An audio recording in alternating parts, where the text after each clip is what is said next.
الحمد لله رب العالمين، والصلاة والسلام على المبعوث رحمة للعالمين نبينا محمد وعلى آله وصحبه من تبعهم بإحسان إلى يوم الدين. أما بعد.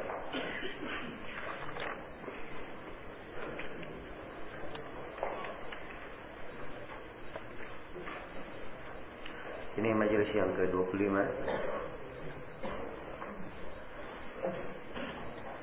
dari penjelasan kitab Ad-Durrul Bahiyah fil Masail Fiqhiyah karya Imam Asy-Syaukani rahimahullahu taala. Pada daurah fikih kita yang hari ini kita telah memasuki hari yang ke-7.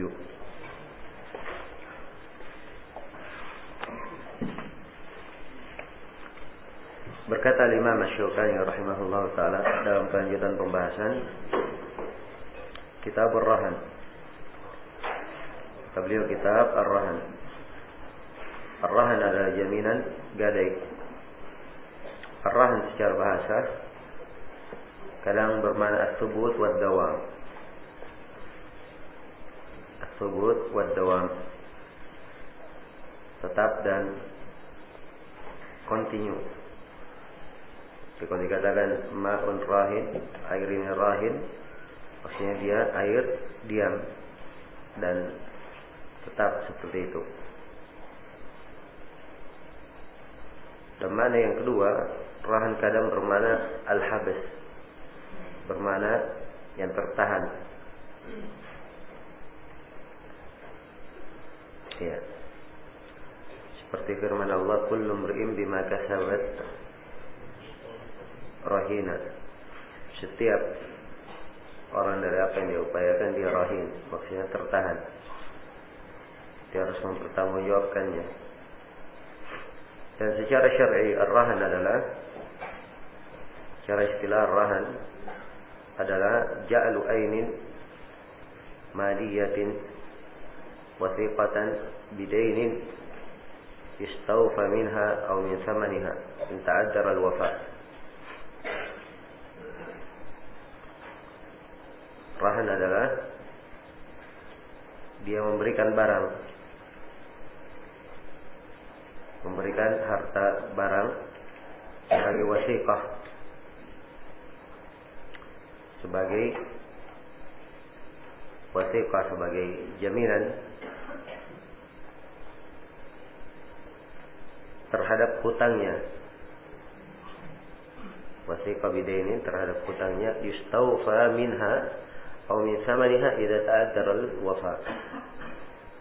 Yang kemudian dari barang yang diberikan ini, barang jaminan ini, apabila dia tidak membayar, maka akan diambil bayarannya dari barang tersebut atau dari harganya. Atau dari harganya. Baik, ini definisi ar-rahan.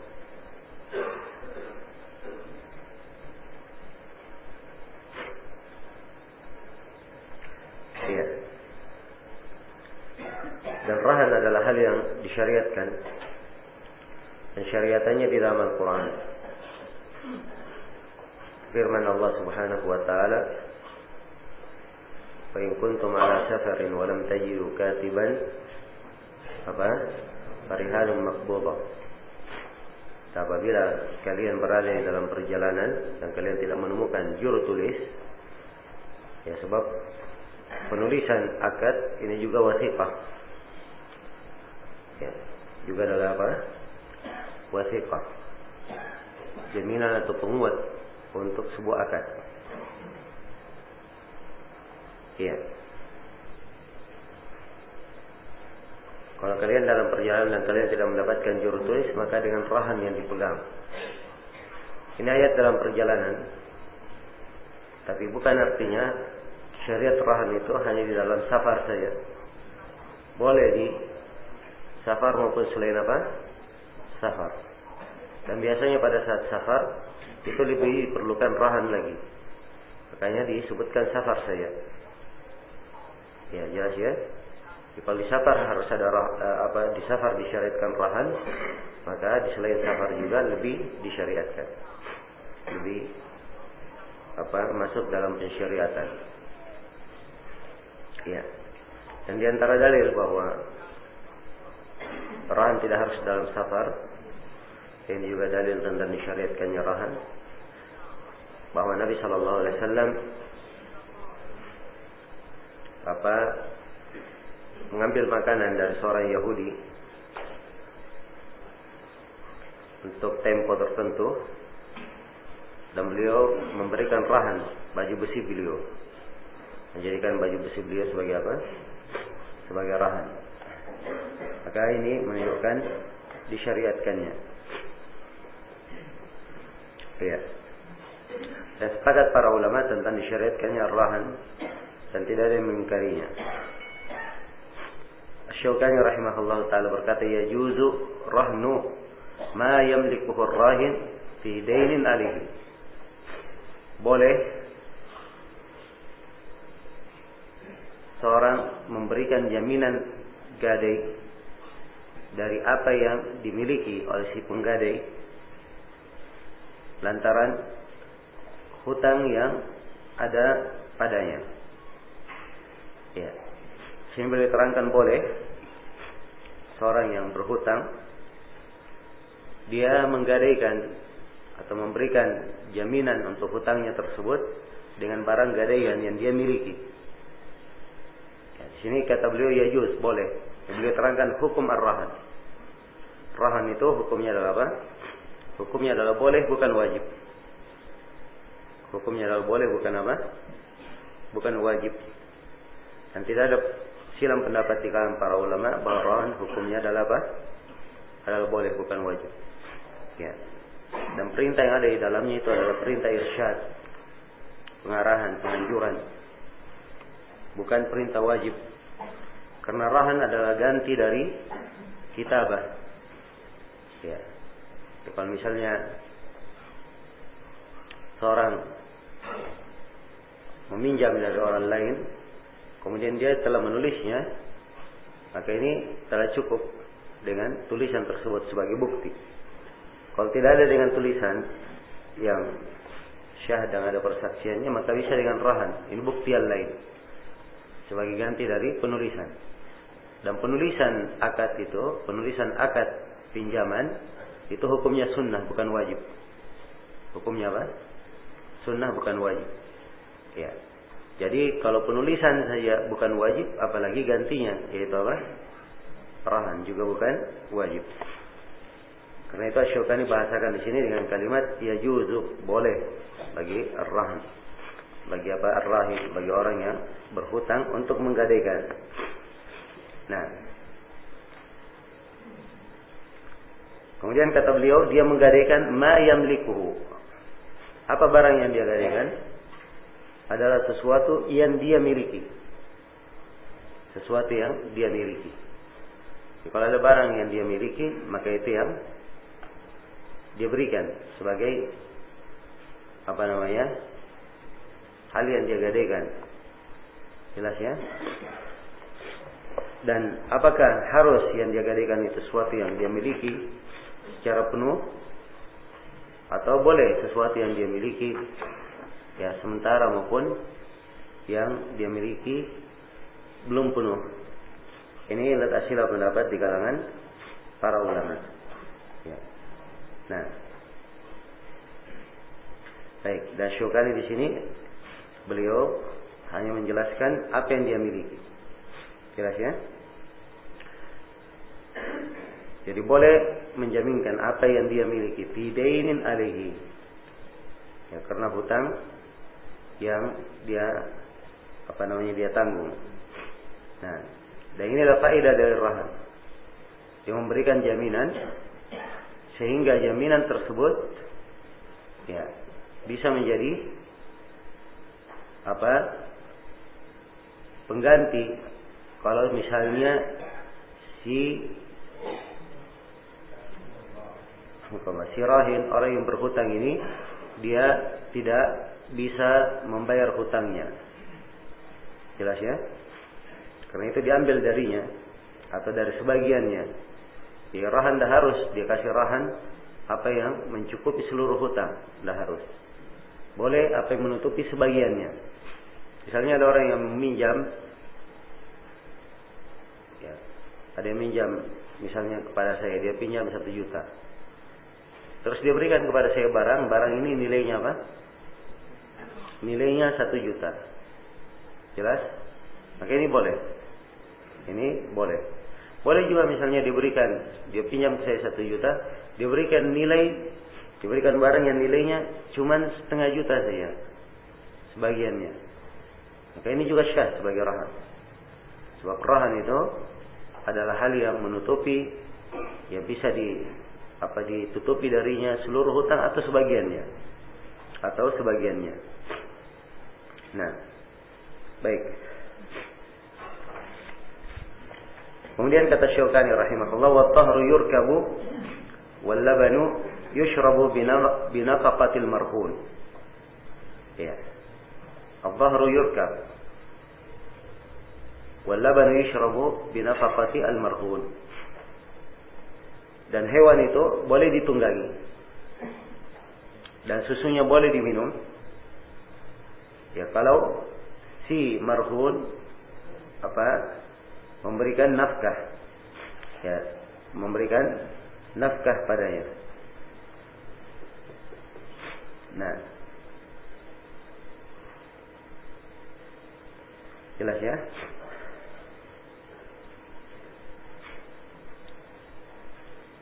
Apabila yang dirahankan ini diberikan nafkah. Ya, di sini Asy-Syaukani memberikan penjelasan tentang masalah apakah boleh memanfaatkan barang rahan itu. Ya, sekarang barang atau harta dijaminkan. Apakah boleh dia memanfaatkan jaminan itu? Maka beliau terangkan di sini, kalau dia sifatnya zahar, sifatnya hewan, ya, maka boleh dia manfaatkan dengan cara apa? Dia tunggangi atau dia peras susunya, tapi dengan syarat dia memberikan nafkah atau dia memberikan pembiayaan kepada apa? Hewan yang merupakan barang jaminan itu. Ya, dan ini berdasarkan hadits Abu Hurairah riwayat Al-Bukhari dan selainnya. Nabi sallallahu alaihi wasallam bersabda, "Dhahru yurkabu bi nafaqatihi idza kana marhunan. Wa labanu ad-dur yushrabu bi nafaqatihi idza kana marhunan. Wa 'ala alladhi yarkabu wa yashrabu an-nafaqah." Jelas? Ya, al-dhahr hewan bisa ditunggangi apabila dia terjamin kalau ada penafkahan. Demikian pula memerah susunya untuk diminum, ya, itu boleh apabila ada penafkahan pada barang gadaian itu. Siapa yang menafkahinya terhadap yang menungganginya dan meminum susunya, wajib untuk memberikan apa? Nafkahnya. Ya, baik. Nah, ini pendapat yang dipegang oleh ulama Hambaliyah, bahwa rahan terbagi dua.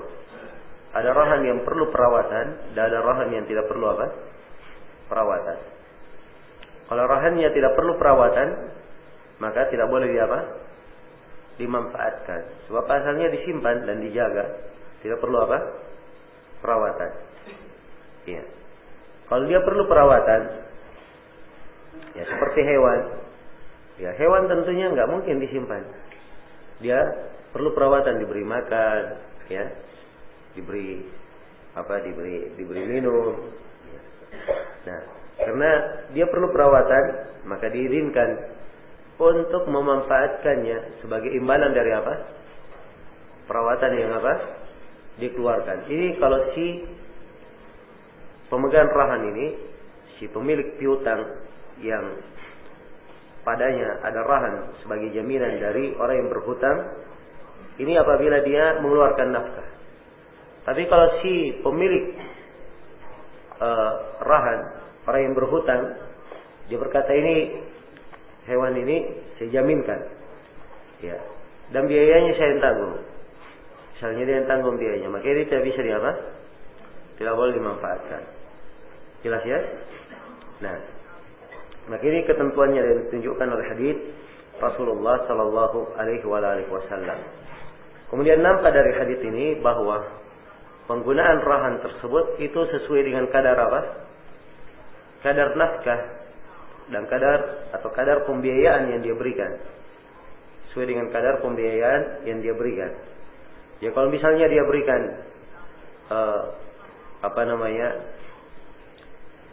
pembiayaan ya tidak terlalu banyak, maka dan dia gunakan binatang itu lebih daripada pembiayaan, ya maka lebih dari pembiayaan itu harus dia bayar kemana? Ya harus dia bayar ke pemiliknya. Ya jelas ya. Misalnya dia pakai kendaraan misalnya, ya pakai onta. Ontanya kalau dipakai perjalanan dari sekian ke sekian, maka itu biayanya misalnya 200.000. Dia hanya mengeluarkan biaya 100.000. Ya, berarti ada lebih berapa? 100.000. Maka 100.000 ini tidak boleh dia katakan saya sudah kasih biaya 100.000, saya boleh manfaatkan semua saya. Tidak, tapi dia biayai sesuai dengan kadar apa? Dia manfaatkan sesuai dengan kadar biaya yang diberikan. Jelas ya? Ya, dan semisal dengannya di masa ini misalnya kalau ada yang menggadaikan motor atau yang menggadaikan mobil, ya kalau perlu perawatan maka dia hanya menggunakan sesuai dengan kadar apa? Kadar perawatan. Ya. Jelas ya, sesuai dengan kadar perawatan. Kalau dia diberi motor kemudian dia pakai motornya ke sana sini lebih daripada perawatan, maka ini dia telah mengambil manfaat dari apa? Dari pinjaman. Dan ini tidak diperbolehkan. Sebab asalnya orang yang memberikan barang jaminan ini karena ada apa? Ada pinjaman, dia berikan rahan. Ya, maka kalau dia manfaatkan rahan tersebut, ini artinya dia mengambil manfaat di belakang apa? Di belakang hutang. Dan telah berlalu kaidah kullu qardin yajurru naf'an fahuwa riba. Setiap pinjaman yang diambil di belakangnya manfaat, maka itu dihitung apa? Dihitung riba. Jelas ya? Jadi saya simpulkan, kalau ya ini dalam menggunakan barang gadaian. Ya, kalau barang gadaian tersebut perlu biaya perawatan, maka boleh dimanfaatkan sesuai dengan kadar apa? Kadar biaya yang diberikan. Ingatnya sesuai dengan kadarnya. Kapan lebih dia manfaatkan dari kadar biaya yang dia berikan, maka dia harus bayar kemana? Ke pemilik barang, orang yang berhutang kepadanya. Itu yang pertama. Kemudian yang kedua, kalau biaya tersebut atau barang tersebut tidak perlu biaya perawatan, maka ini tidak boleh dimanfaatkan. Kalau dia manfaatkan, maka dia jatuh dalam apa? Dalam riba. Sebab dia mengambil manfaat di belakang pinjaman. Ya, jelas ya? Di sini muncul satu pertanyaan. Ya. Sekarang ada orang yang menggadaikan misalnya motornya. Ya. Motor dia pakai. Dia katakan saya tidak mau pakai motor ini karena kalau saya pakai saya akan lebih pemakaiannya. Saya sewa saja. Ya, dia ingin menyewanya dari siapa? Dari si pemiliknya. Ya, orang yang berhutang kepadanya. Maka ini adalah solusi yang terbaik agar supaya dia jangan jatuh di dalam apa? Hal yang meragukan atau hal yang diharamkan. Jelas ya? Tapi harus diingat, ya, harga sewanya harus harga yang wajar. Ya, jangan sampai dia berkata kepada pemiliknya, sudah saya sewa aja mobilnya, atau motornya yang digadaikan. Maka akhirnya biaya sewanya dijatuhkan 1/2 gara-gara apa? Gara-gara hutang. Ini tidak boleh. Juga sama mengambil manfaat di belakang apa? Di belakang hutang. Maka dia menyewa dengan harga yang sewajarnya. Ya. Kalau memang orang tersebut menyewa seakan-akan tidak ada antara dia dan antara pemilik ada hutang, ya, antaranya, sehingga penyewaan tersebut sesuai dengan sesuai dengan harganya.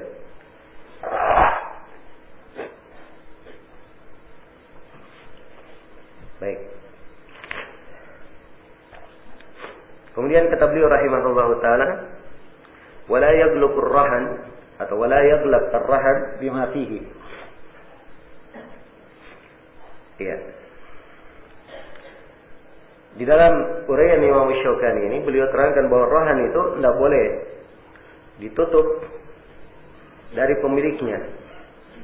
Ya, ditutup dari pemiliknya sehingga untuk mengambil manfaat apa yang ada di dalamnya. Ya.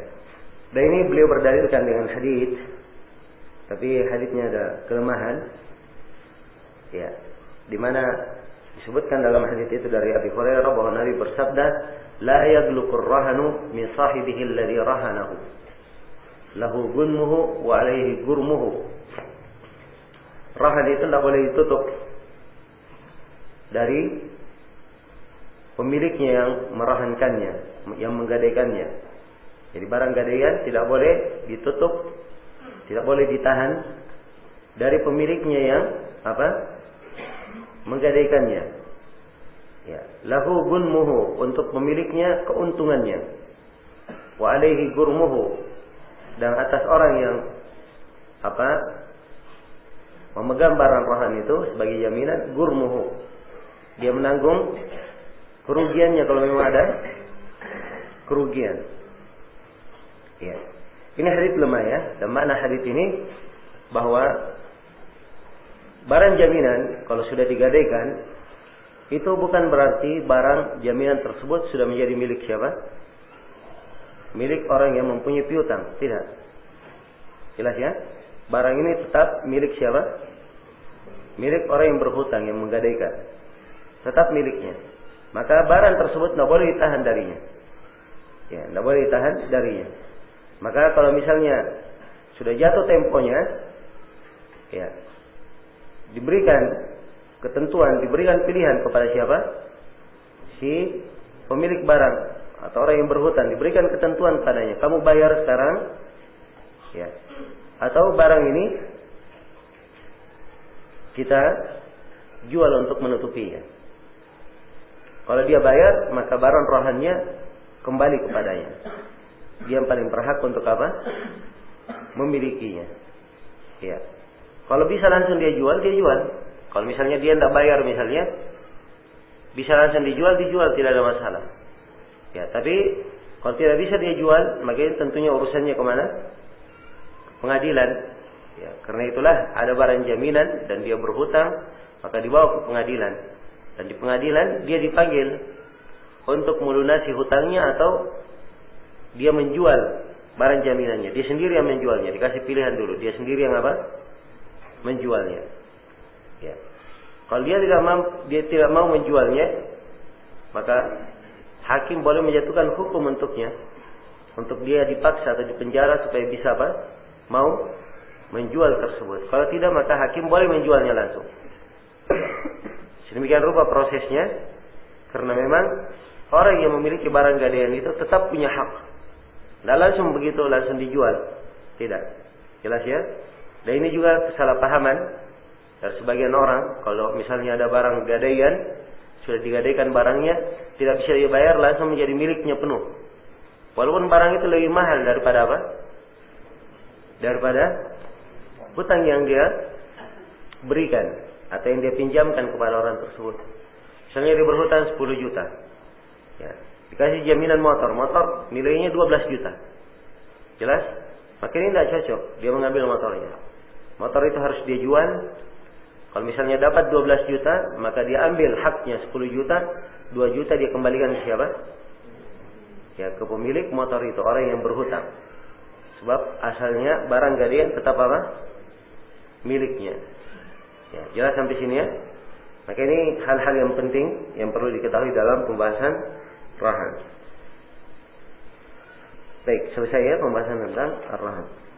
Kemudian kata beliau rahimahullahu taala, Kitabul Wadi'ah wal Ariyah. Kitab tentang titipan dan pinjaman. Ya. Ini dua istilah, al-wadi'ah dan al-ariyah.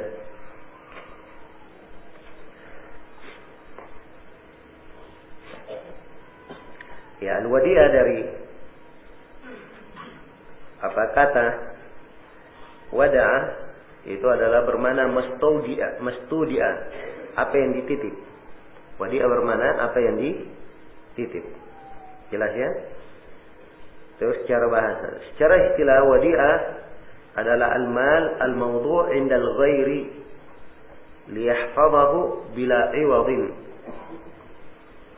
Al-wadi'ah adalah barang yang diletakkan kepada orang lain.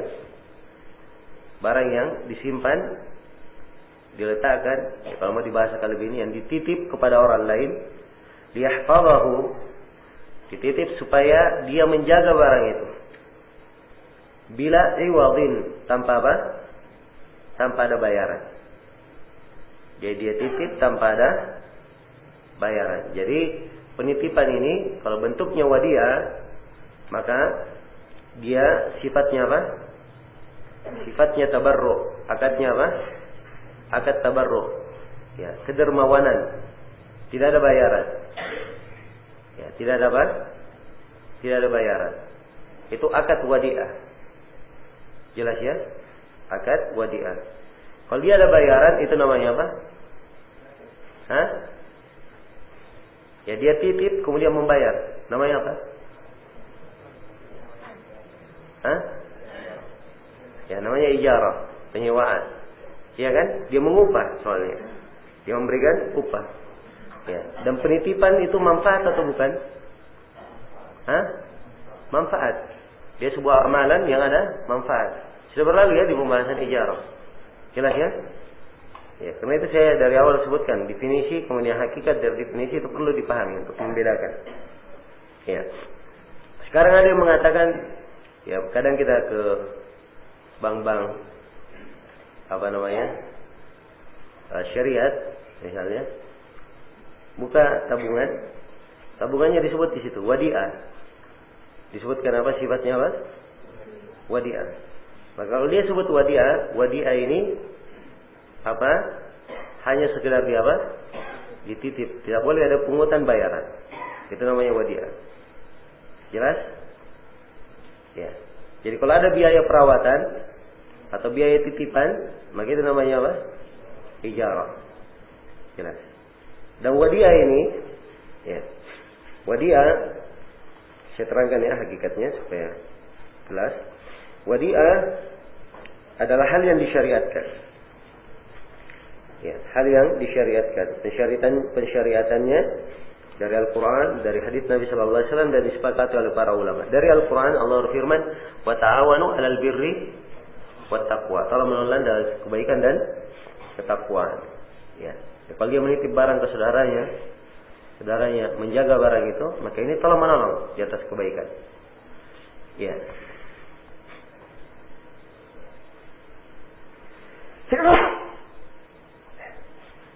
Alhamdulillah.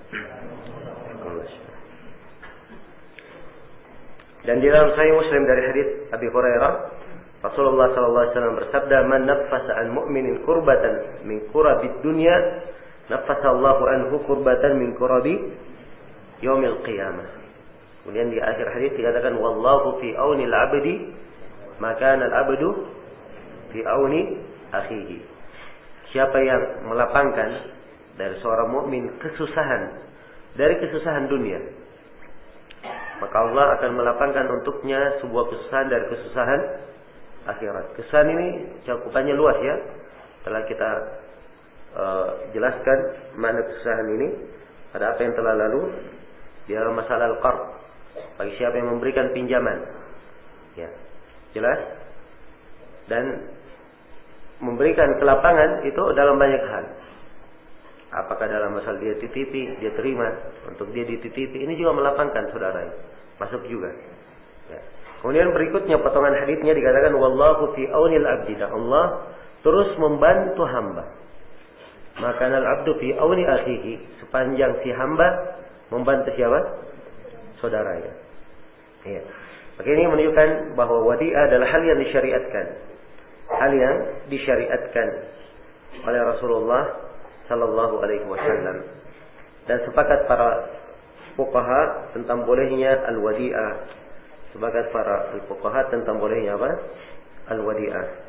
Nah, al-wadi'ah ini kalau terjadi penitipan, maka penitipan ini ada konsekuensi di belakangnya. Ini akan diterangkan oleh Syukani sebagiannya.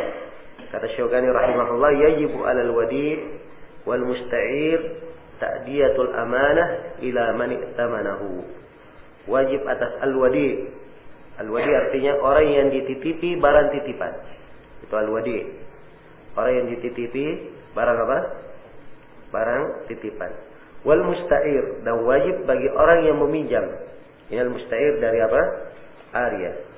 Ya, saya terangkan dulu istilah yang kedua ya, istilah arya sebelum kita masuk ke apa? Pembahasan. Jadi sekarang dua istilah yang disebut di bab al-wadi'ah dengan apa? Al-arya.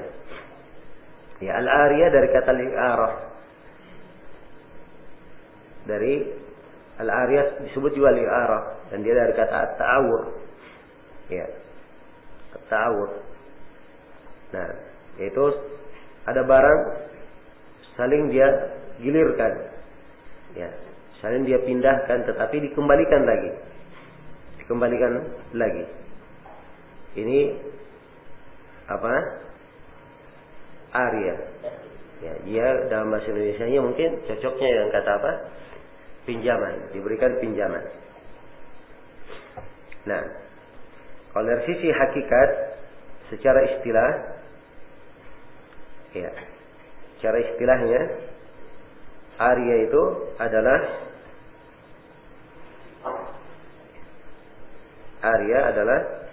tamliku manfaatin muwaqqatah bila iwab.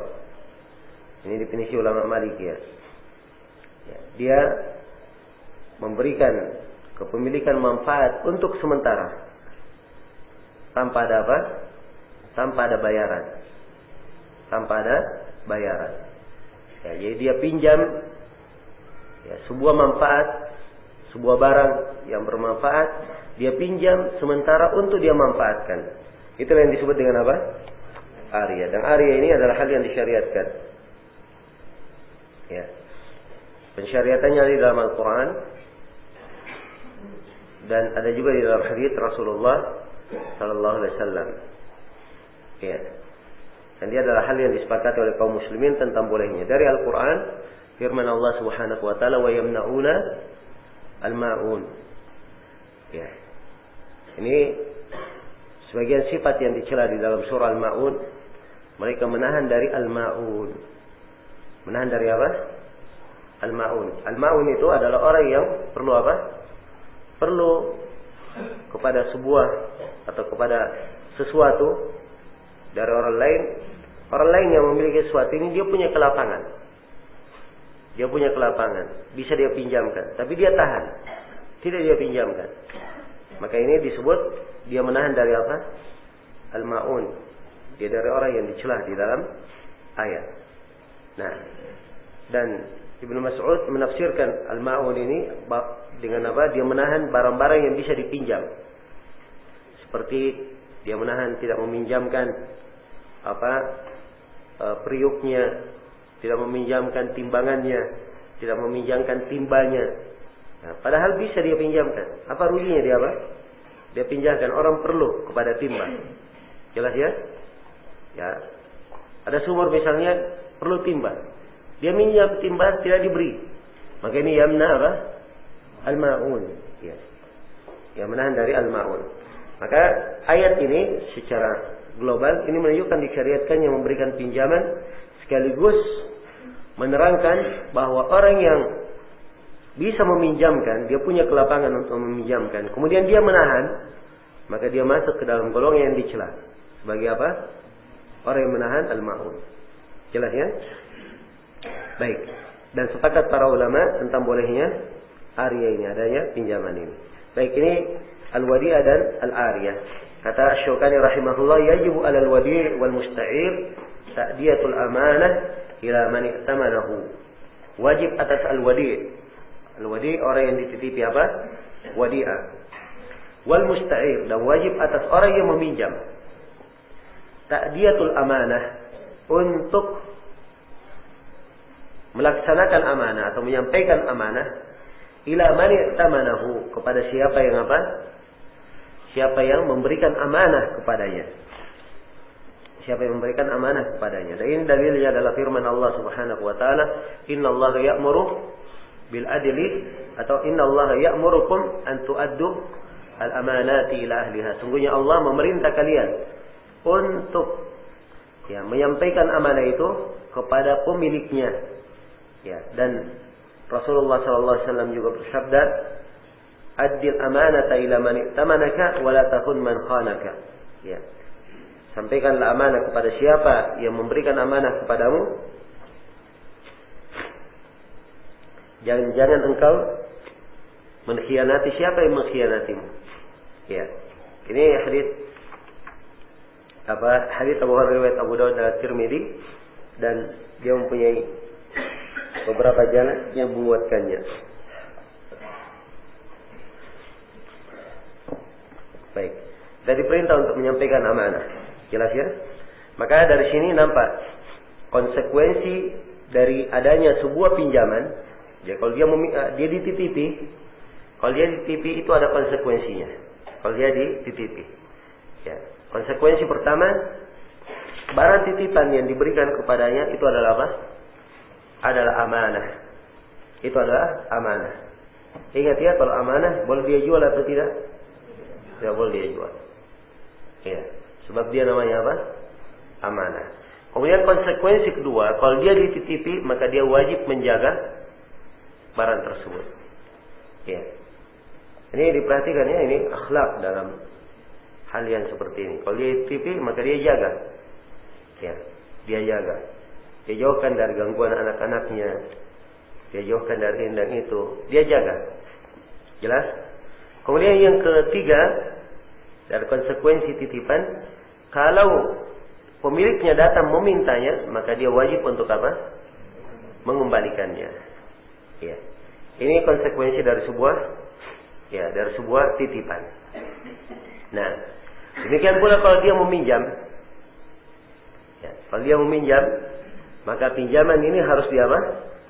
Harus dia kembalikan. Ya, harus dia kembalikan.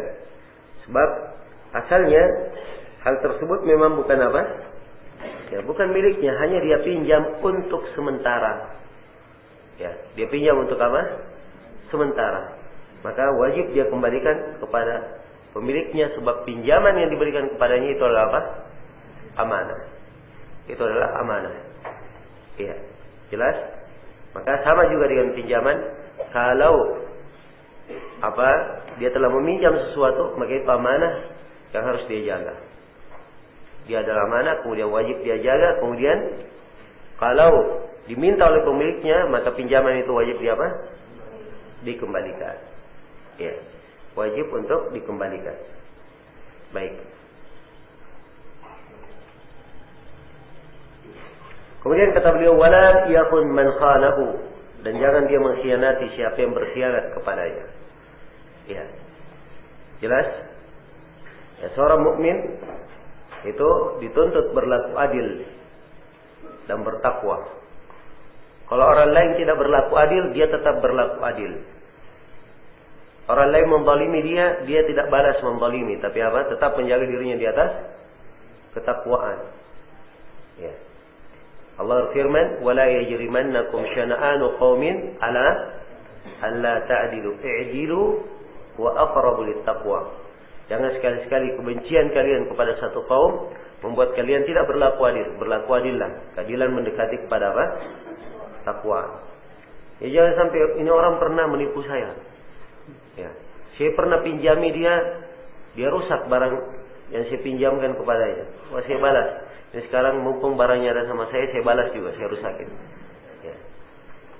Jelas? Ini tidak diperbolehkan. Wala yakun man khanahu. Nah, jadi sekira jelas ya. Kemudian kata beliau, wala dhamana alaihi wala dhamana alaihi idza talafat biduni janayatin wa khiyanah. Dan tidak ada dhaman. Ya. Dia tidak wajib menggantinya apabila talifat. Tidak wajib dia menggantinya apabila barang itu rusak. Ya, atau barang itu tidak bisa digunakan lagi. Ya, talifat itu bisa bermakna dia hilang, bisa bermakna dia hancur, terbakar. Ya, jelas? Kalau barang itu rusak bila janayah, tanpa ada, bukan kesengajaan dari dia, sengaja yang merusaknya. Wa khiyanat, dan bukan karena ada khianat. Ya, maksudnya kalau barangnya rusak secara tabii, maka dia tidak menanggung. Ya, dia tidak membayar gantinya. Ya. Tapi kalau dia menjadi sebab rusaknya atau dia menelantarkannya, dia ceroboh terhadap barang itu, maka dia apa? Yang menggantinya. Jelasnya dia yang menggantinya. Ya, karena itu orang yang dipinjamkan sesuatu, orang yang titipi sesuatu, kalau barangnya rusak harus ditanya apa sebab rusaknya. Ya. Jangan si penitip dan si peminjam yang nggak mau tahu, yang penting kamu apa? Kamu ganti. Ya. Ini adalah hal yang keliru. Tapi ditanya apa sebab rusaknya, apa sebab hilangnya. Jelas? Ya. Kalau misalnya dia sudah jaga di rumahnya, dia sudah ini, tiba-tiba rumahnya terbakar di luar kemampuannya. Ya. Jelas? Maka ini apa? Diganti atau tidak? Tidak diganti. Ya. Tidak diganti. Baik, dan ada hadits yang menjelaskan tentang hal ini. Ya, di dalam syaratnya ada kelemahan, namun para ulama sepakat bahwa orang yang tidak dititipi itu tidak mengganti ya barang yang dititipkan kepadanya kalau barang itu rusak, kecuali kalau dia yang berkhianat dalam hal itu. Dia menjadi sebab apa? Rusaknya barang tersebut. Ya, dan sudah berlalu ya hadis Samurah ala liyad ma akhadat hatta tuaddiyahu. Terhadap tangan dia wajib mengembalikan apa yang diambil sampai dia apa? Mengembalikannya. Atas tangan dia punya kewajiban terhadap apa yang diambil. Jadi dia tanggung jawab. Ya, tanggung jawabnya ini lepas kalau barangnya sudah ada apa? Dia kembalikan. Dan kalimat tanggung jawab ini menunjukkan bahwa itu adalah hal yang hendaknya dia apa? Hendaknya ditanggung. Hal yang hendaknya ditanggung. Nah, kemudian kata beliau, wala yajuzu man'ul ma'un kadalwi wal qidr wa itraqil fahli wa halabil mawashi liman yahtaju dzalik wal hamli 'alaiha fi sabilillah. Ya. Kemudian Syaukani menjelaskan dan tidak boleh menahan al-ma'un. Tidak boleh menahan siapa? Al-ma'un. Ya, orang yang sangat perlu. Ya, ini sudah berlalu kita terangkan. Dan konteksnya dalam Al-Quran dicela, fawailul lil musallin alladzina hum an salatihim sahun alladzina hum yura'un, terus wa yamna'un al-ma'un. 3 yang dicela. Celakalah orang yang salat dengan celakalah orang yang salat tapi dia melakukan 3 hal. Yang pertama, mereka lalai dari salatnya. Yang kedua, mereka riya dalam hal itu. Dan menahan dari al-ma'un. Ini menunjukkan 3 hal ini adalah sifat apa? Sifat kaum munafikin. Sifat kaum munafikin yang tidak boleh diikuti. Karena itu tidak boleh dia menahan al-ma'un. Seperti ad-dalu. Seperti apa? Timba. Wal qidir. Seperti priuk. Wa itraqul fahl. Wa itraqil fahli. Ya seperti apa? Pejantan. Ya sudah berlalu ya. Hewan pejantan tidak boleh disewakan. Tidak boleh apa? Tidak boleh diperjualbelikan airnya. Ya.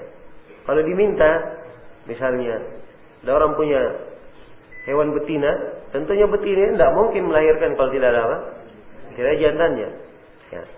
Maka diberi, dia butuh. Ya. Nah, jelas ya, dia perlu dalam hal ini. Nah, dan tidak ada ruginya kalau hewan jantannya apa? Ya, hewan jantannya menikahi atau kawin dengan hewan betina tersebut, tidak ada ruginya. Ya. Dia tidak rugi. Jelas ya? Baik. Kemudian kata beliau wahala bil mawashi liman yahtaju dzalik. Demikian pula memerah susu al mawashi, hewan-hewan ternak bagi siapa yang perlu kepada hal itu. Kalau misalnya ada hewan ternak dia punya susu misalnya, ya. Dia tidak perlukan hewan susu tersebut. Dia juga diperah atau tidak diperah, ya pasti tiap harinya akan berlalu. Maka datang orang yang memerahnya, dia butuh, maka tidak boleh ditahan. Tidak boleh ditahan oleh yang perlu terhadap al-mawashi ini atau memerah susu al-mawashi ini. Kemudian demikian pula menunggangi kendaraan itu di jalan Allah. Ya. Jadi kalau misalnya diperlukan kendaraan itu dalam jihad, maka tidak boleh ditahan. Ya, dibiarkan untuk dipakai. Jelas ya, dibiarkan untuk dipakai. Atau dia dalam perjalanan jihad, ada kendaraan yang kosong, bisa kawannya naik di atas bersamanya, maka tidak boleh dia apa? Tidak boleh dia menahannya. Tidak boleh dia menahannya. Ya. Ini semuanya kalau dia tahan maka dia masuk ke dalam apa? Orang yang menahan al-ma'un, orang yang sangat perlu. Ya. Baik. Kemudian kata beliau rahimahullah taala, walhamdulillah 'alaiha fi sabilillah. Nah. Ya.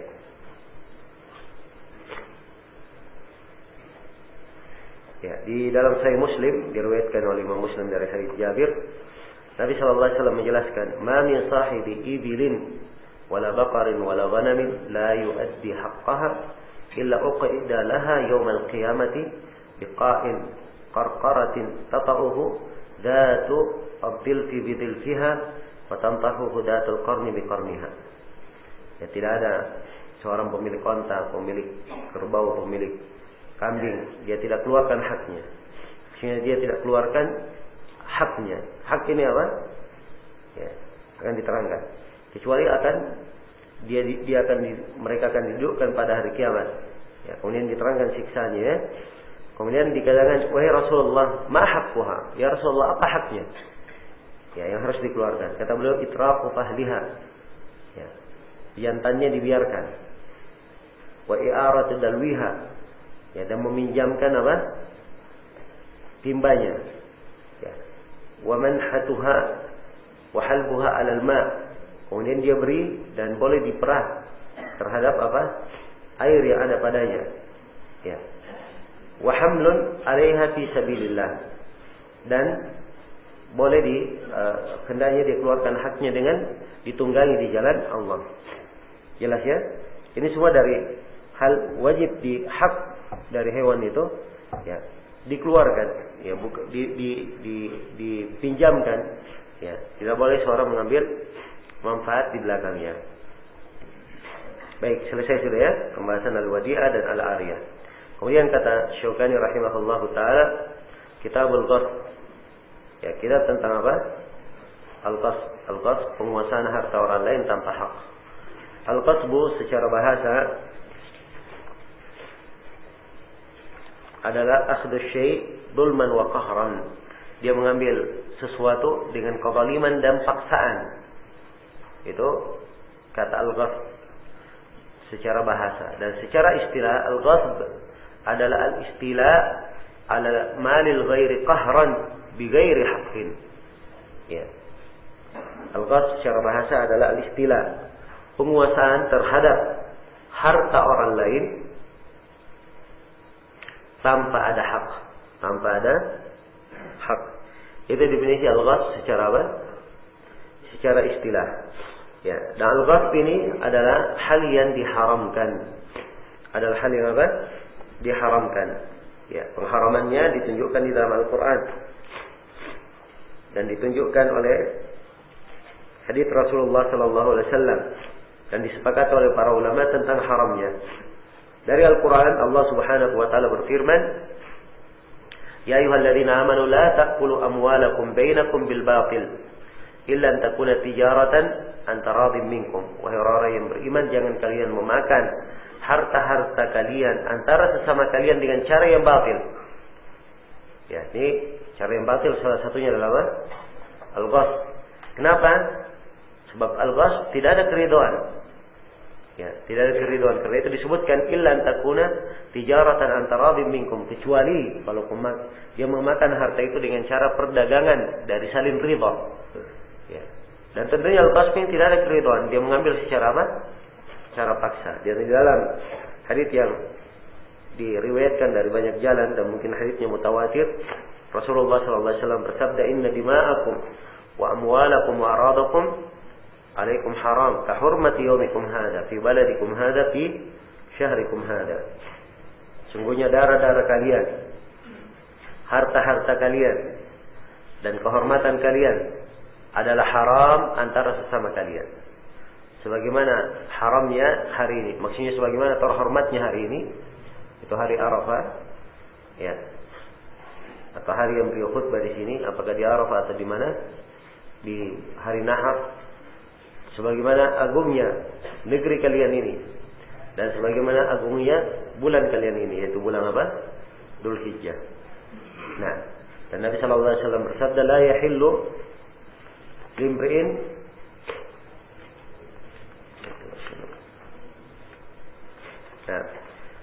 dan Nabi sallallahu alaihi wasallam bersabda, "La yahillu malu imri'in muslimin illa bi tibatin min nafsihi."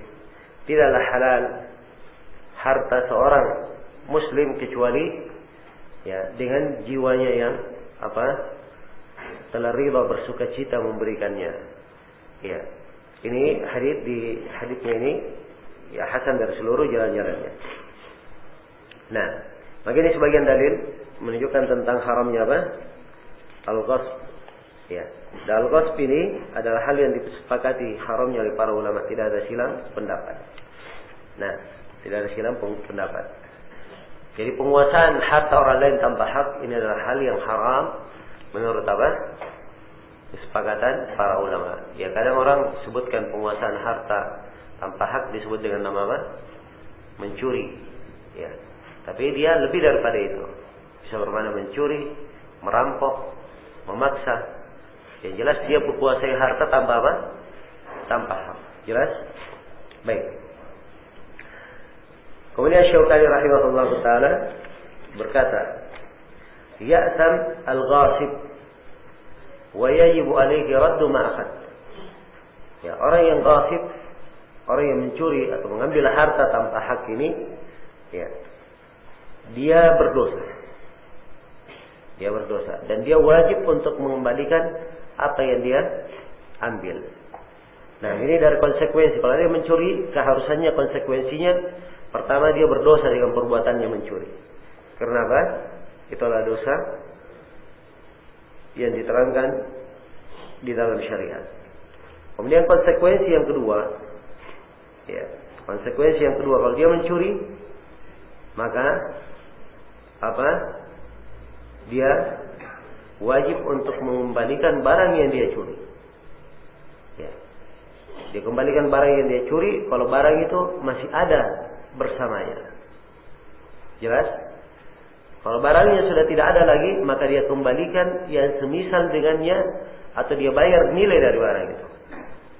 Atau dia bayar nilai dari barang itu. Ya, jadi ini konsekuensinya. Kalau ada yang mengambil barang tanpa hak. Kalau dia mengambil barang tanpa hak. Dan Rasulullah sallallahu alaihi wasallam telah mengingatkan akan hal ini. Ya. Akan tidak bolehnya seorang itu mengambil harta saudaranya walaupun dia main-main juga tidak boleh diambil.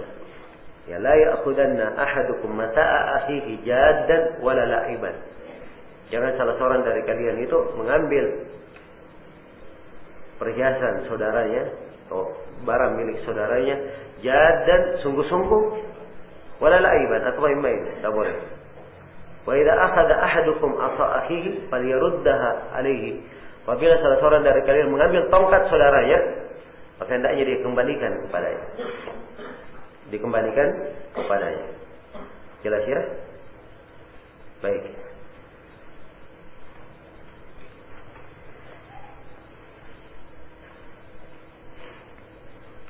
Jadi itu ketentuannya, wajib dia kembalikan. Rincian pengembaliannya bagaimana? Dilihat kalau barangnya masih ada, barang itu yang dia kembalikan. Kalau barangnya sudah rusak atau sudah hilang, sudah dia jual, maka dia wajib mengganti sesuai dengan barang apa yang diambil. Kalau dia bisa mengganti sesuai dengan barang. Kalau tidak, dia membayar dengan apa? Dengan nilai. Barang itu berapa nilainya, berapa harganya. Dia berikan harganya. Kemudian kata beliau, "Wala yahillu malu imri'in muslimin illa bi tibatin min nafsi." Ini potongan dari hadis ya, yang kita katakan hadisnya hasan. "Walaysa li'irqi zalimin haqqun." Ya, perbaiki itu harakatnya gitu ya. "Walaysa li'irqi zalimin haqqun." Dan tidak ada pada urat seorang zalim itu hak. Ya, ini potongan dari hadis. Potongan dari sebuah hadis sudah berlalu bersama kita. Ya, di mana berlalu ini? Awal hadisnya itu man ahya ardan fahiya lahu wa laysa li'irqi zalimin haqqun. Ya, siapa yang menghidupkan sebuah bumi maka bumi itu miliknya, lahan itu miliknya. Hah? Ya sudah jelas kalau disebut lahan. Ya. Wa laysa li'irqi zalimin haqq. Ya, jelas. Potongan yang terakhir ini datang dalam hadits Urwah bin Zubair. Ya. Dan haditsnya ada kelemahan. Haditsnya ada kelemahan, dilemahkan oleh Syekh Al-Albani rahimahullahu taala. Jelas ya? Dan Urwah bin Zubair bukan sahabat. Ya, maka riwayatnya dari Nabi mursal. Ya. Tapi kandungan dari hadits ini adalah kandungan yang benar. Ya, jadi maknanya laisa li'irqi zalimin haq. Tidak ada pada urat seorang yang zalim itu apa? Hak. Kalau si zalim ini ya, dia datang ke tanah yang sudah dihidupkan oleh saudaranya, kemudian dia melakukan kegiatan di atas tanah itu agar supaya dia dikatakan yang menghidupkannya, maka ini adalah perbuatan apa? Perbuatan zalim. Tidak ada hak untuknya. Tidak ada hak untuknya. Jelas ya? Ini maksudnya. Kemudian kata beliau, "Wa man zara'a fi ardi qaumin bighairi idnihim, falaysa lahu min az-zar'i syai'un wa lahu nafaqatuhu." Siapa yang menanam di tanah satu kaum tanpa izin mereka, maka dia tidak mendapatkan bagian apapun dari tanah itu. Dan untuk dia nafkahnya, untuk dia apa yang dia keluarkan. Ya. Ini berdasarkan hadits Rafi' ibn Khadij, riwayat Imam Ahmad, Abu Daud, Ibnu Majah, Tirmidzi dan selainnya. Ya, haditsnya sahih. Nabi sallallahu alaihi wasallam bersabda, "Man zara'a fi ardi qaumin bighairi idnihim, falaysa lahu min az-zar'i syai'un wa lahu nafaqatuhu." Ya, siapa yang menanam di tanah sekelompok orang, di tanah satu kaum, dia tanam tanpa izin mereka, maka dia tidak mendapat bagian sama sekali dari apa? Dari tanaman itu. Dan untuk dia nafkah yang dia keluarkan. Jadi kalau dia sudah tanam, dia tidak dapat bagian sama sekali. Karena dia tanahnya siapa? Tanahnya orang. Tapi sepanjang dia sudah mengeluarkan biaya, maka biaya ini diberikan kepadanya. Berapa nafkah yang dia keluarkan, berapa biaya yang dia keluarkan, itulah yang dia dibayar dengannya. Jelas ya? Baik, kemudian kata beliau, "Man gharasa fi ardi ghairihi gharsan rafa'ahu." Ya, siapa yang menanam di bumi orang lain, ya, di tanah orang lain dia tanam sebuah tanaman, maka hendaknya diangkat tanaman itu. Ya, silahkan dia cabut, ya dia bawa ke tempat lain. Ya, dia bawa ke tanahnya yang merupakan apa? Merupakan haknya. Ya, jangan dia tanam di tanah orang. Dan ini sudah berlalu ya. Kemudian kata beliau, "Wala yahillul intifa' bil maqsub." Dan tidaklah halal. Ya, tidaklah halal seseorang itu mengambil manfaat dari apa yang dia kuasai tanpa hak. Ya. Apa yang dia kuasai dari harta orang tanpa hak, tidak boleh dia menggunakannya. Dan telah datang ancaman-ancaman yang sangat keras ya di dalam hal ini. Di antaranya Nabi sallallahu alaihi wasallam bersabda, "Man zalama shibran mil ard, tawaqahu Allah min sab'i aradin." Siapa yang menzalimi satu jengkal dari tanah, maka dia akan digantungkan di lehernya pada hari kiamat 7 bumi. Ya, 7 bumi akan digantungkan di lehernya. Ya, sallallahu alaihi. Ya, dan banyak lagi hadis-hadis yang semisal dengan ini yang menunjukkan bahwa tidak boleh seorang mengambil manfaat dari barang yang dia curi. Kemudian kata beliau, "Man atlafahu fa alaihi mithluhu wa qimatuhu." Siapa yang merusakkan ya, atau menghancurkan, yang memusnahkan barang yang dia curi itu, maka dia wajib untuk mengganti yang semisal dengannya.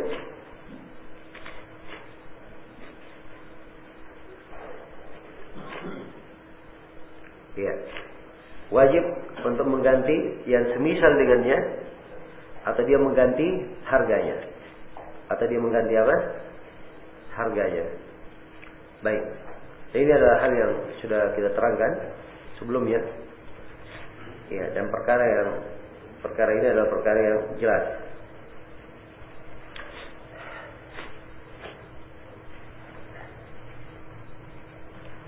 Nah, Dan sudah pernah berlalu ya bersama kita tentang al-musarrah. Ya, dikembalikan al-musarrah itu hewan yang diperah susunya, kemudian ternyata susunya itu tidak ada. Ya, maka dikembalikan dan dibayar apa? 1 sok dari apa?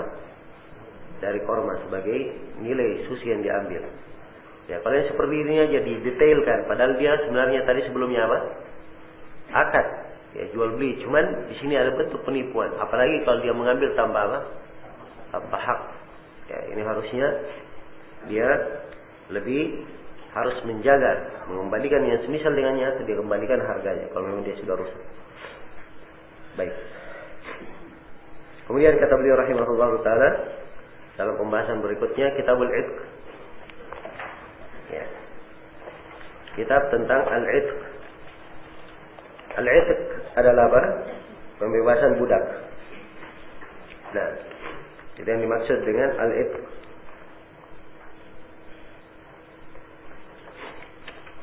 Iya.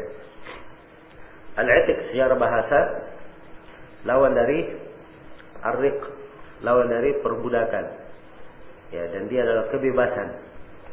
Yang membebaskan. Dan secara istilah al-itq adalah tahrirur raqabah wa takhlisuha min ar-riq.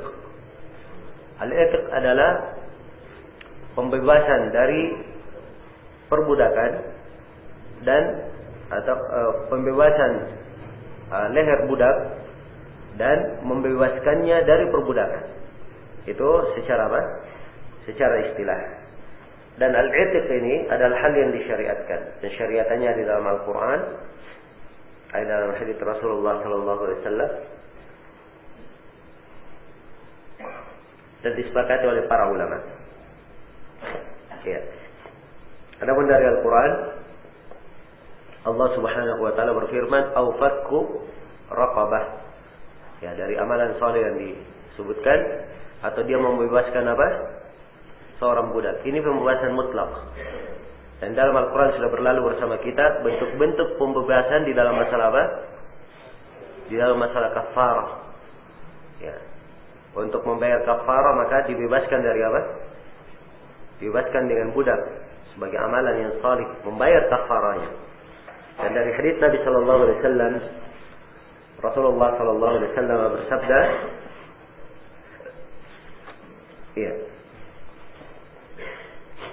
Dan ini haditsnya adalah hadits Abu Hurairah, riwayat Bukhari dan Muslim, "Man a'taqa raqabatan muslimah, a'taqa Allahu bi kulli 'udwin minhu minan nar." Ya, hatta farjahu fi farjihi. Nah, Rasulullah bersabda, siapa yang membebaskan seorang budak muslim, ya, dia budaknya muslim. Raqabah itu ya budak, ya, boleh laki-laki, boleh apa? Perempuan. Siapa dia membebaskan seorang budak muslim, maka Allah akan membebaskan untuknya setiap anggota tubuh.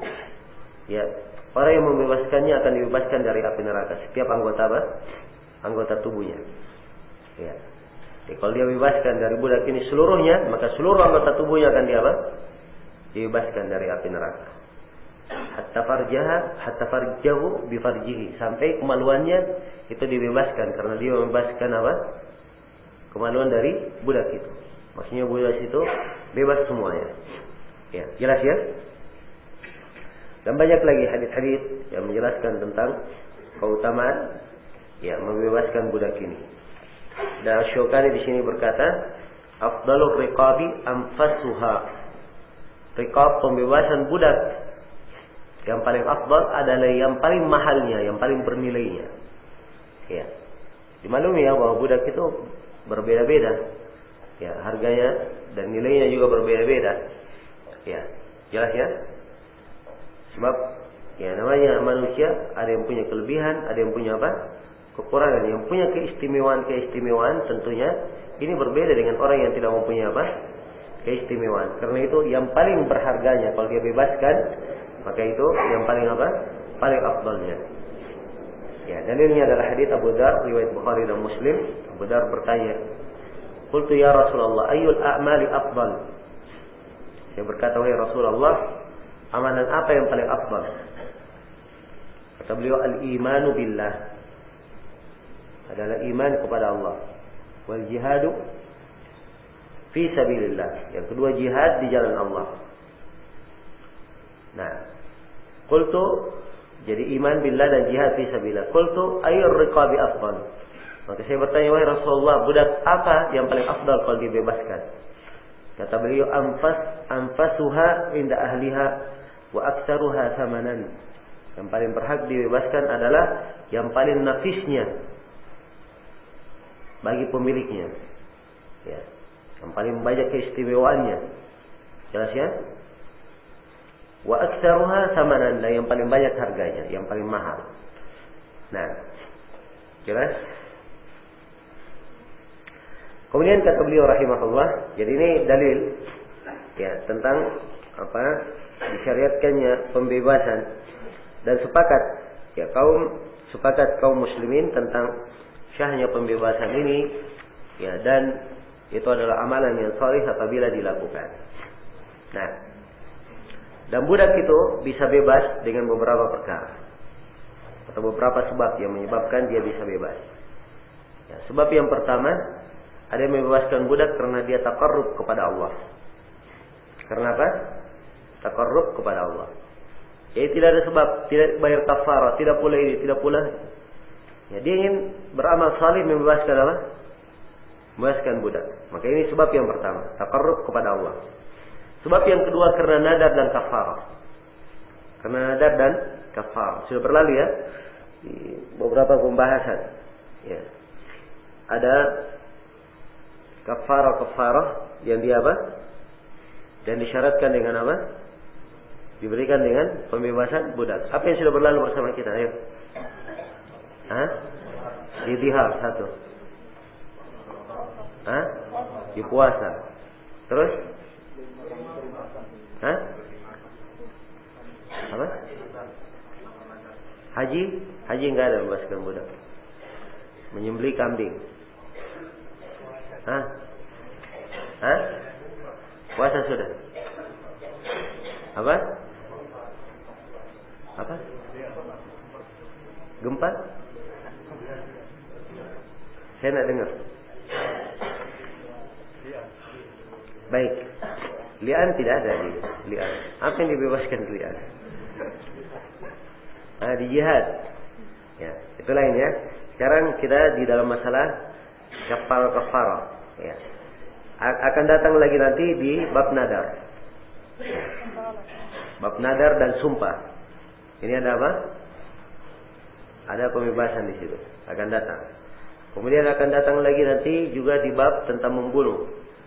Ya. Kalau yang membunuh salah, tidak sengaja. Ini akan datang penyebutan kafarahnya. Juga salah satunya adalah apa? Membebaskan budak. Ya, ini sebab yang kedua ya, karena kafarah atau karena nadar. Kemudian yang ketiga karena qarabah. Pembebasan karena apa? Karena kerabat. Ya. Yang memiliki misalnya budak itu kerabatnya, maka dia wajib dibebaskan. Akan datang penjelasannya. Tapi saya sekarang mau mengurut dulu apa sebab pembebasan. Ini sudah yang ketiga. Yang keempat karena adanya al-muslah. Ya. Dia misalnya menzalimi budaknya. Ya. Dia menzalimi budaknya sehingga dia hilangkan sebagian kupingnya misalnya. Atau dia perlakukan dia buat muslah pada ada cacat-cacat pada budaknya dia perbuat. Maka ini dia wajib membebaskannya. Kalau dia lakukan itu maka dia wajib untuk membebaskannya. Kemudian yang keenam, ya, dibebaskan karena dengan sebab at-tab'id. Karena budak kita adalah budak muba'ab. Ya. Nah, ya budak muba'ab itu adalah budak yang dibebaskan sebagiannya. Ya. Jelas? Ini mungkin akan lebih kita terangkan. Kemudian yang keenam, ya dia membebaskan karena memang dilarang dia menahannya. Dilarang dia menahannya. Ya, ini 6 sebab. Ya, rinciannya akan lebih dirinci nanti di dalam pembahasan. Baik. Kata Syukari rahimahullah taala, telah menjelaskan keutamaan pembebasan budak. Ya. Yang kedua kata beliau wa yajuzu al-itqu bi syartil khidmah wa nahwiha. Nah, ini tentang pembebasan bersyarat. Ya, dan boleh seorang membebaskan budak dengan syarat ya, dia melayani. Apa dengan syarat dia membantu, melayani. Atau yang semisal dengan itu. Dan ini berdasarkan hadits Ummu Salamah atau hadits Safina, riwayat Ahmad, Abu Daud dan Nasai, Ibnu Majah. Safina berkata, "A'taqatni Ummu Salamah wa syaratat alayya an akhduma an-nabiy sallallahu alaihi wasallam ma'ash." Ya. Kata beliau, Ummu Salamah membebaskan saya. Tapi Ummu Salamah mensyaratkan kepadaku, kamu bebas tapi dengan syarat kamu membantu dan melayani Rasulullah sepanjang Rasulullah masih hidup. Jelas ya? Jadi ini persyaratan boleh.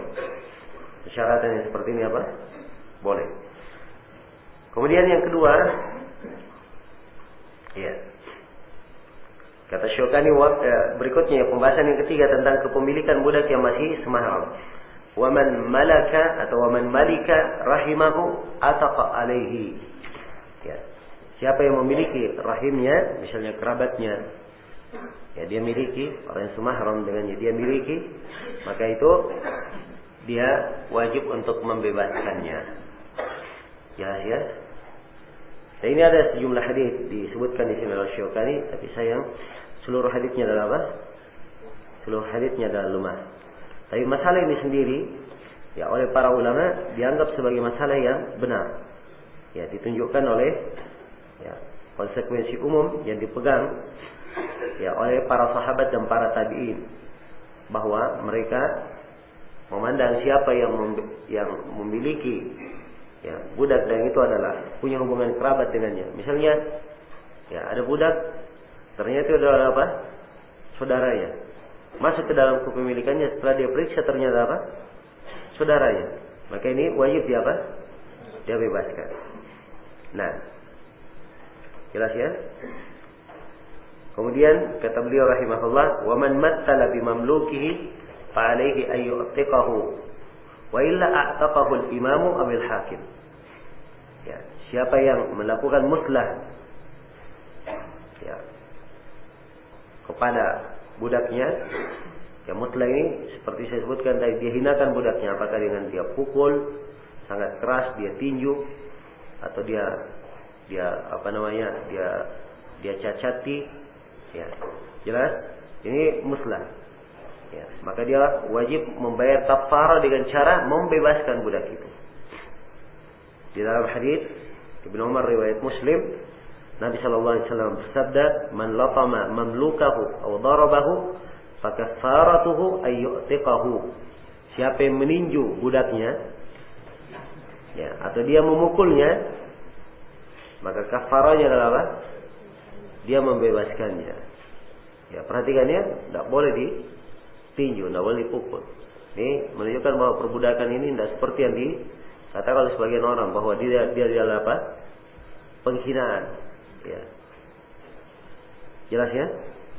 Ini bukan penghinaan, tapi ini adalah mengangkat, ya, menghilangkan mafsadat dan mewujudkan padanya apa? Kemaslahatan. Ya.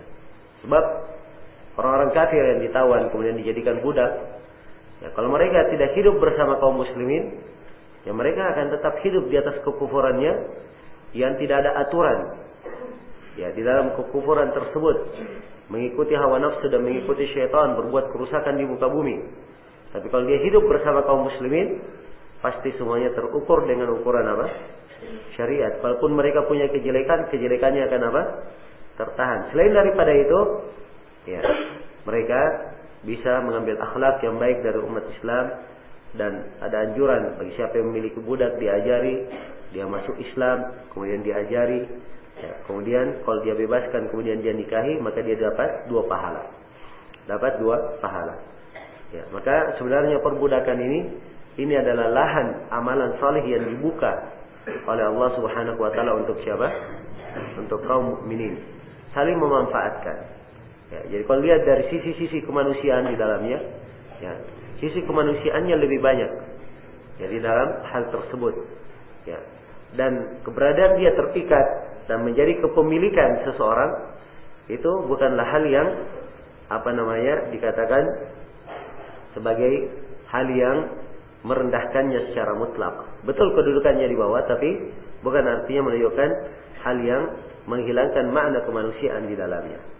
Jelas sampai sini ya? Baik. Ya, sebab dimaklumi dalam kehidupan pun ada yang menjadi pemimpin, misalnya ada yang menjadi bawahan. Ya, bawahan ini bukan artinya dia bawahan kita bermana tidak ada kemanusiaannya sebagai bawahan. Ya, kan begitu. Ya. Maka ini adalah hal yang hendaknya diperhatikan. Ya, sebab di masa ini kaum munafikin itu mencela umat Islam dari beberapa sisi. Sisi yang paling banyak mereka angkat ini di masalah perbudakan. Ya, jelas ya, di masalah perbudakan. Mereka menganggap bahwa syariat Islam ya sangat jelek dengan syariat perbudakan ini. Ya, dan antum setelah mendengarkan bagaimana Islam mengatur dalam perbudakan dan apa maksud dan tujuannya, subhanallah, tidak ada yang nampak kecuali hikmah, kemaslahatan dan kebaikan untuk manusia yang diperbudak maupun yang memperbudaknya. Baik. Kemudian kata beliau rahimahullah dalam pembahasan berikutnya, ya jadi ini dalilnya ya. Kemudian diantara dalil lain juga kisah Muayyib bin Hakam As-Sulami, bagaimana Muayyib bin Hakam As-Sulami membebaskan budaknya. Ya, sebab Muayyib bin Hakam As-Sulami waktu itu dia sedih, budaknya ini disuruh jaga kambing, kambingnya hilang satu. Ya, dimakan oleh serigala. Maka dia pun menzalimi budaknya. Ya, maka kafaranya dia Dia bebaskan budak perempuan ini, dia bawa kepada Nabi, maka Nabi pun bertanya pertanyaan yang dia maklumi tentang masalah Aina Allah? Dia berkata, fis sama. Ya, di atas langit. Ya, Nabi bertanya di mana Allah? Maka budak ini menjawab di atas langit. Ya, kemudian Nabi bertanya lagi kepadanya, man ana, siapa saya? Budak perempuan itu berkata, engkau adalah Rasulullah. Kata Nabi, i'tiqha fainnaha mu'minah, bebaskan dia, sungguhnya dia adalah seorang perempuan mukminah. Jelas ya? Maka perhatikan bagaimana budak perempuan ini sudah terdidik sampai sedemikian rupa tauhidnya. Ya, ini maslahat atau bukan? Ya, maslahat yang sangat besar. Ya, membebaskannya dari api neraka. Ya. Kalau dia di atas kekufurannya, dia di mana? Dalam neraka, waliyadzubillah. Ya. Jadi untuk kemaslahatan dirinya, untuk kemaslahatan manusia, kalau dia tetap di atas kekafirannya, maka kekafiran itu akan mengarah untuk mengikuti segala jalan kejelekan yang dibisikkan oleh syaitan. Ya, jelas? Maka tatkala dia berada di dalam kepemilikan umat Islam dan aturan umat Islam, maka akan menjadi baik di dalam hal itu. Kemudian kata beliau, "Wa man a'taqa syirkan lahu fi 'abdin ضمن لشركائه نصيبهم بعد التقويم وإلا أتق نصيبه فقط واستسئ الأبد." Nah, ini permasalahan tentang apabila seorang syarikat membebaskan budak milik bersama. Sekarang ada budak misalnya milik 3 orang. Ya, salah satu dari 3 orang ini dia bebaskan miliknya. Karena milik 3 orang dia punya apa? Sepertiga, dikatakan kamu dari kepemilikan saya kamu bebas. Jelas ya? Maka kalau ada yang membebaskan budak seperti ini, maka Nabi SAW memberikan anjuran. Dalam hadits Ibnu Umar, riwayat Bukhari dan Muslim, man a'taqa syirkan lahu fi abdin kana lahu malun yablughu thaman al-abd qima al-abd alayhi qimat al-adl fa'a'ta syuraka'ahu khisasahum wa ataqa al-abdu alayhi wa ataqa alayhi al-abd wa illa faqad ataqa alayhi ma ataqa. Nah, jelas ya? Dan di dalam akan datang lagi, baik saya baca dulu terjemahannya.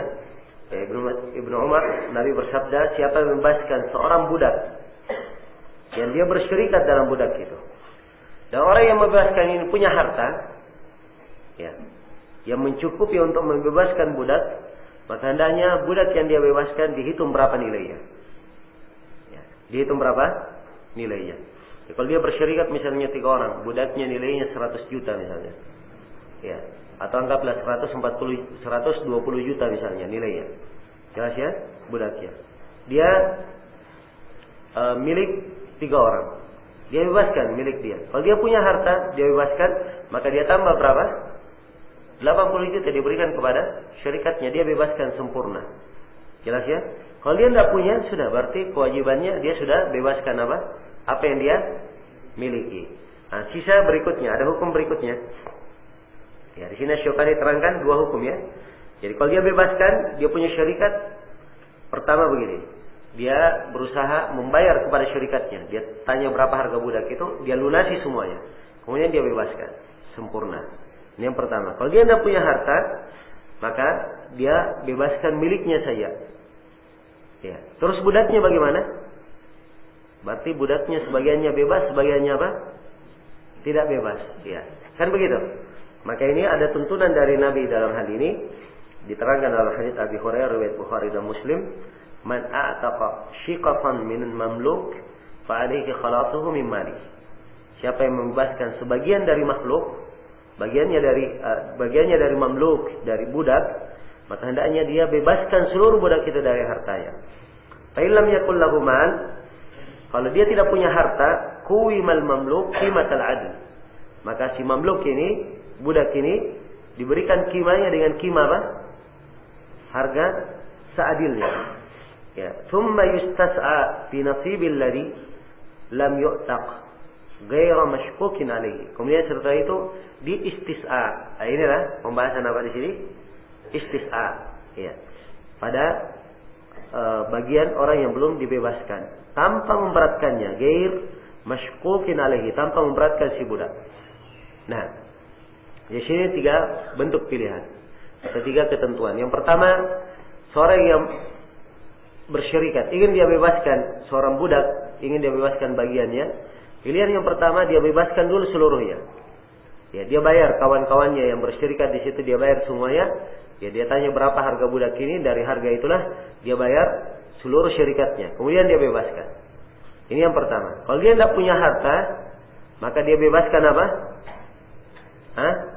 Dia bebaskan bagiannya saja. Kalau dia punya bagian sepertiga, dianggap sepertiga ini kamu bebas. Jelas?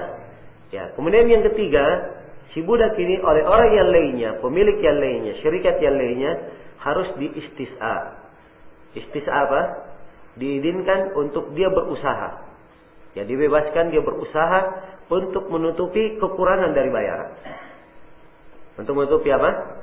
Kekurangan dari bayaran. Jadi si budak diizinkan dia berusaha untuk apa? Menutupi apa? Menutupi kekurangan dan membayar syarikat yang lainnya. Baik. Kemudian kata beliau rahimahullah, wala yasihhu syartul wala'i li ghairi man a'taq. Dan tidak syah. Ya, tidak syah ada pensyaratan wala untuk selain yang membebaskan. Ya, ini penjelasan tentang wala. Wala itu artinya apa? Penisbatannya. Ya. Penisbatannya. Jelas? Ini budak, dia menjadi wala. Kalau dia bebaskan, dia menjadi wala bagi siapa? Bagi yang membebaskannya. Bagi yang membebaskannya. Dan ini punya hukum-hukum.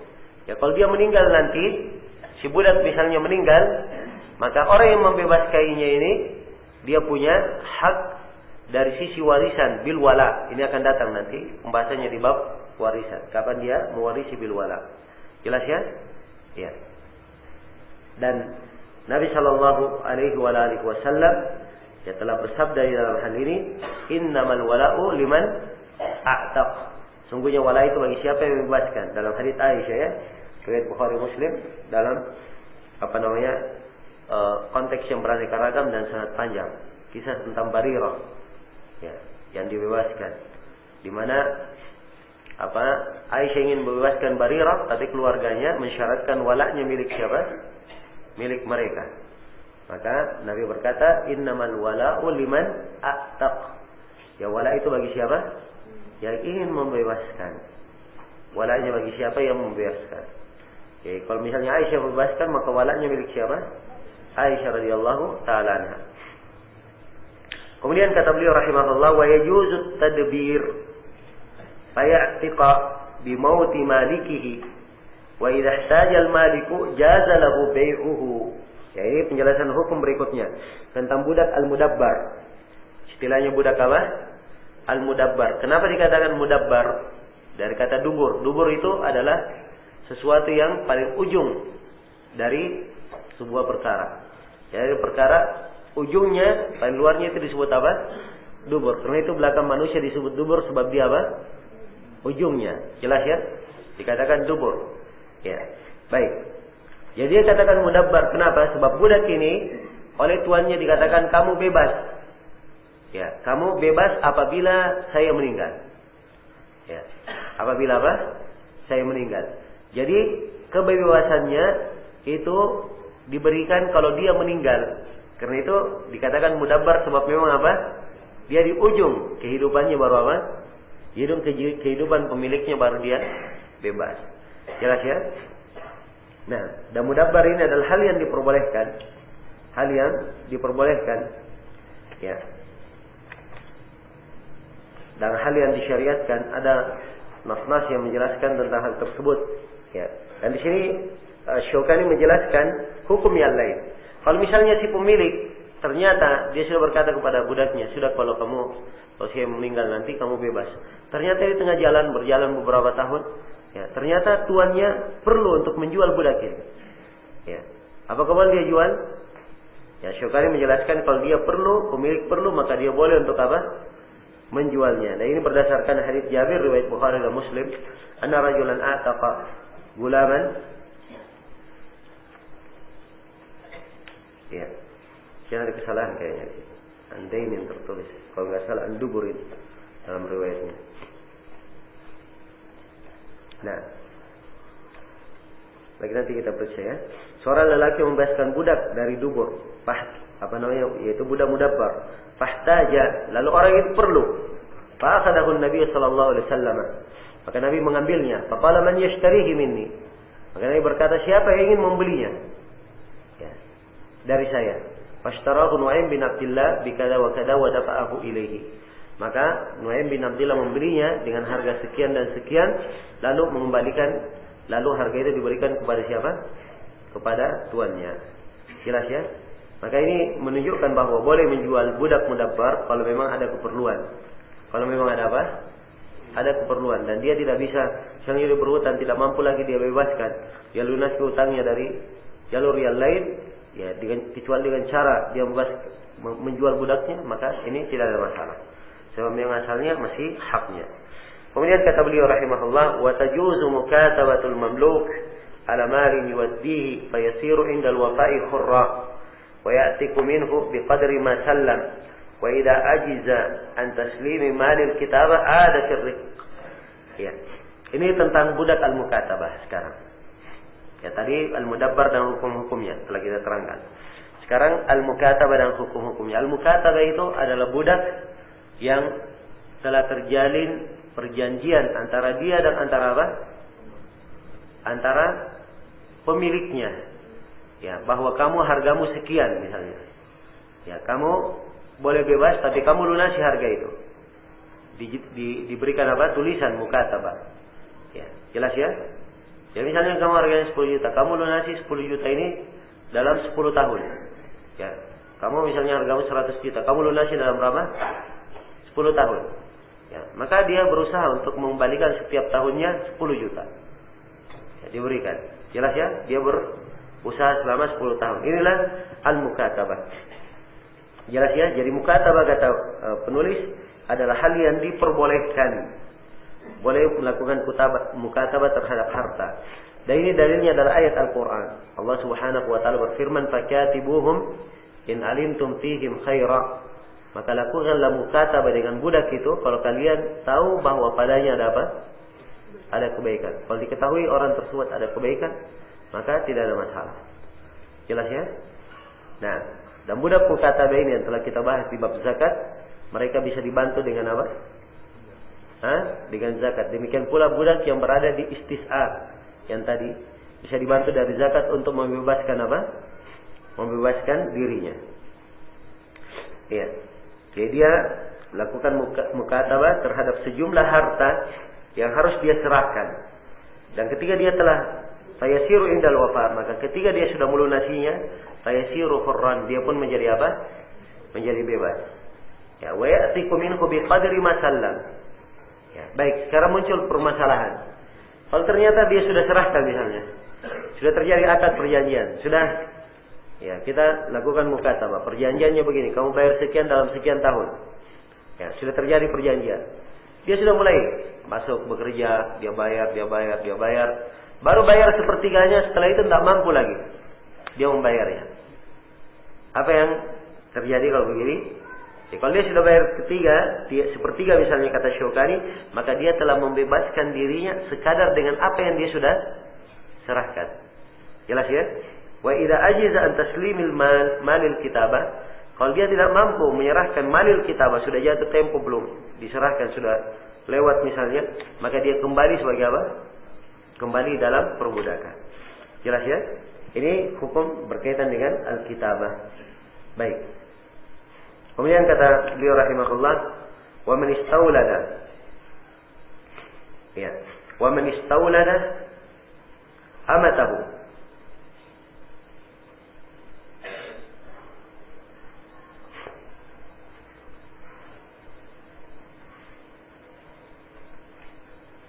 Nah, berkaitan dengan mukatabah tadi ada satu poin lagi. Jadi kalau dia tidak mampu menyerahkan seluruh harta, maka dia kembali sebagai apa? Sebagai budak. Baik, sekarang misalnya dia tidak mampu, mukatabah tidak mampu. Ya, ada orang lain yang mampu untuk membebaskannya. Ya, maka boleh saja mukatabah ini dibeli lagi oleh apa? Orang lain. Ya, dibeli orang lain, mereka yang membebaskan. Sebab Barirah radhiyallahu taala anha, ya budak dari Aisyah, keluarganya melakukan mukatabah terhadap siapa? Barirah.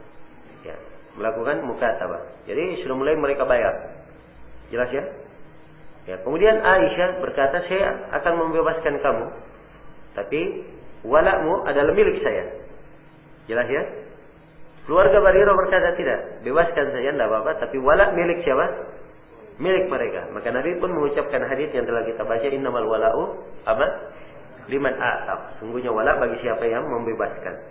Kemudian kata beliau, wa man istaulada amatahu lam yahilla lahu bai'uhu wa ataqat bi mautihi wa tanjizihi li'itkihi. Ya. Atau wa tanjizihi li'itkiha. Baik. Kemudian kata beliau rahimahullah, siapa yang membuat budaknya itu melahirkan, ya budak perempuannya melahirkan, maka tidak halal baginya menjual budak itu. Jelas ya? Tidak halal baginya untuk apa? Menjual budak tersebut. Nah, ini penjelasan tentang masalah budak yang telah apa? Ya. Budak yang telah dia gauli sampai budaknya sudah apa? Melahirkan. Sampai budaknya melahirkan. Apakah ya budak ini boleh dia jual atau tidak? Apakah budak ini boleh dia jual atau tidak? Ini permasalahan oleh Asy-Syaukani dipandang bahwa hadis-hadis yang warid dalam hal ini adalah hadis yang syah. Ya, adalah hadis yang apa? Yang syah. Tidak boleh seorang itu menjual budaknya. Tidak boleh seorang itu menjual apa? Yang menjual budaknya. Apabila budak perempuan itu sudah melahirkan darinya. Ada hadis-hadis yang dijelaskan di sini. Ya. Tapi kebanyakan dari hadis-hadis ini ada kelemahan. Karena itu terjadi silang pendapat di kalangan para ulama. Ya, di dalam hadis-hadis ini. Ya, kebanyakan para ulama berpendapat dengan hadis. Ya, mereka berpendapat bahwa budak itu tidak halal untuk dijual. Dan sebagian para ulama yang lain, mereka berpendapat bahwa budak-budak tersebut boleh untuk dijual. Boleh untuk apa? Dijual. Nah, ini dua pendapat di kalangan para ulama, dan Asy-Syaukani di sini rahimahullah menguatkan pendapat yang mana? Yang pertama, pendapat jumhur bahwa tidak halal dia jual, sebab beliau memandang bahwa hadis-hadisnya dari seluruh jalan-jalannya bisa dikuatkan. Ya. Baik, kemudian kata beliau wa ataqat bi mautihi, dan budak ini bisa bebas dengan apa? Dengan meninggalnya. Ya, jadi kalau si tuannya yang tuannya sudah meninggal, dan si budak perempuan ini sudah melahirkan anak tuannya, maka dia ketika tuannya meninggal, maka dia pun menjadi apa? Menjadi bebas. Nah, kemudian kata beliau wa tanjizihi li'ifkihi. Ya. Dan dia wa bitanjizihi li'ifkihi. Dia bebas karena dia meninggal, atau dia bebas karena memang sudah disiapkan untuk dibebaskan. Sudah disiapkan untuk dibebaskan. Jadi kalau sudah seperti ini keadaannya, dia menjadi bebas ketika keadaan tersebut sudah ada, apakah ketika dia meninggal ataupun tuannya sudah membebaskannya. Baik, ini sejumlah perkara yang berkaitan dengan masalah apa? Al-itq. Ya. Dan ini pembahasan, ya kita seperti yang saya sebutkan ya, pembahasan ya dibahas. Ya, dan ini dari bab al-ilm, seorang mengetahuinya dan melihat keindahan syariat. Ya, walaupun sekarang ini pembahasan ini tidak ada yang apa? Memerlukannya, sebab ya tidak ada budak yang dibeli, ya, tidak ada budak yang dia apa? Untuk saat ini. Tapi di masa mendatang ini pembahasan adalah hal yang apa? Hal yang berjalan, ya, dan hal yang diperlukan. Sebab jihad fi sabilillah itu dikabarkan oleh Nabi akan tegak sampai apa? Hari kiamat. Ya. Akan tegak sampai hari kiamat. Sepanjang dia masih tegak sampai hari kiamat, tetap harus ada apa? Ya, harus ada budak yang ditawar. Jelas ya? Baik. Maka ini hukum tetap berjalan. Ya. Berikutnya pembahasan tentang kitabul waqaf. Ya. Masalah wakaf ini kita undur dulu ya. Hari ini Jumat ternyata. Saya lupa hari ini hari Jumat. Ya. Baik. Kita cukupkan dulu sampai sini. Insyaallah setelah karena ini Jumat, maka season sebelum duhur tidak ada. Sebab hari ini Jumat. Jadi nanti kita mulai lagi kapan? Pada duhur atau pada asar? Ya. Pada Jumat atau pada asar? Ya. Antum senangnya pada asar ya, nggak apa-apa. Kita pada asar saja. Ya sekalian istirahat ya, kalau sepekan istirahat. Ya. Tidak apa-apa insyaallah, libur satu season untuk istirahat. Nah. Baik, jadi setelah asar insyaallah taala kita lanjutkan. Subhanakallahumma bihamdik asyhadu an la ilaha illa anta astaghfiruka wa atubu ilaik walhamdulillahi rabbil alamin.